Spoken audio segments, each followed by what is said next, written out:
रसाचं महिमान आहे आणि म्हणून नको त्या ठिकाणी आमचं जाणार आहे आयुष्य, एक एक क्षणानं जाणार आहे, चाललेलं आहे, पळ एक एक पळ चाललेलं आहे. मी म्हणालो की ऐक नाही, आता मगाचे 8 वाजता कीर्तन सुरू झालेलं, आता गेले की नाही, आता परत 8 वाजतील का, उद्याच वाजतील आता संध्याकाळच्या.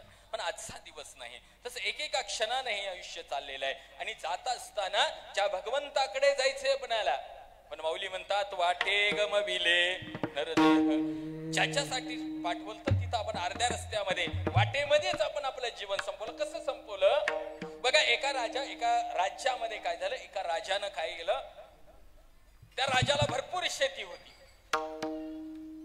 आणि शेती असल्यामुळं त्या राजाच्या शेतीमध्ये शेती करायला माणसंच मिळणार गेले. कशाला, शेती करायला की नाही. आता माणूस भेटायलाय का, कसलंही काम करायला, शेती असो दुकान असो काही असो, आजकाल माणूसच भेटत नाही आहे की नाही. मग हे सगळे बाहेर राहतात ते कोण आहेत, एवढे आहे की नाही, इथं कमी संख्या आहे का, आहे की नाही. आता कामाला माणूस भेटत नाही, घरी आहे की नाही, घरी धुणे भांडे करायला एखादी बाई भेटत नाही, आता कामाला माणूसच भेट नाही. मग आपण हे जे बाकीचे दिसालेत ह्याला माणसं आहेत, माणसं.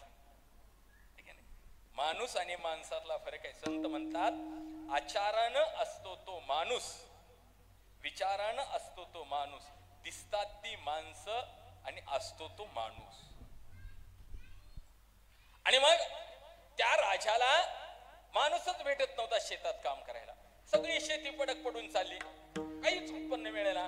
राजाने विचार केला आपणालाही होत नाही, शेतीही पडक पडून चालली आहे, जनताही उपाशी मारली आहे, त्याच्यापेक्षा काय करावं, आपण हे शेती लोकांना देऊन टाकावं. म्हणजे कुणाला, लोकांना, आणि फुकट देऊन टाकावं. आणि म्हणून राजानं काय केलं, तोंडी दिली, गावामध्ये डांगोरी पेटवली की मी उद्या राजमहालाच्या बागेमध्ये बसणार आहे आणि आपल्या राज्याची जी शेती आहे ती शेती सगळ्या माझ्या या प्रजेला देणार आहे. पण एक अट आहे.